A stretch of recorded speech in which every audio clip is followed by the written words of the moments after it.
Hi hello అందరికీ. కువైట్లో మళ్ళీ ఇసుక తుఫాను మొదలైపోయిందండి. ఎందుకు వస్తుందో ఏంటో నాకైతే అర్థం కావట్లేదు. 2 రోజులు కూడా కాలేదు మొన్న వచ్చిన దానికి కడిగి.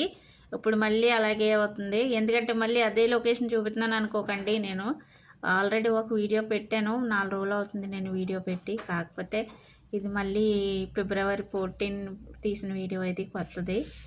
చాలా అంటే చాలా విపరీతమైన ఇసుక తుఫాను వస్తుంది. కళ్ళు తెరవడానికి కూడా చాలా భయంగా ఉందండి. చాలా అంటే చాలా. నేను చెత్త పడేయడానికి మాస్క్ పెట్టుకుని వెళ్ళాను. అయినా కాటికి చాలా విపరీతమైన గాలి, ఆ గాలికి ఇసుకొచ్చి ముఖానికి ఎలా కొడుతుందంటే కళ్ళు తెరవాలంటేనే భయం అవుతుందండి. అంత దారుణంగా వచ్చింది చూడండి. ఈ వీడియో నచ్చితే కనుక లైక్ చేసి సబ్స్క్రైబ్ చేసుకోండి ప్లీజ్. అలాగే సపోర్ట్ చేయండి. చూడండి ఎంత విపరీతమైన ఇసుకో. రేపు పొద్దుటి క్లీన్ చేసేసరికి మా తాతలు ముత్తాతలు అందరూ కనిపిస్తారు. చూడండి లోపలికి ఎలా వెళ్ళిపోయిందో. ప్లీజ్ అండి, వీడియో నచ్చితే కనుక లైక్ చేసి సబ్స్క్రైబ్ చేయండి ప్లీజ్.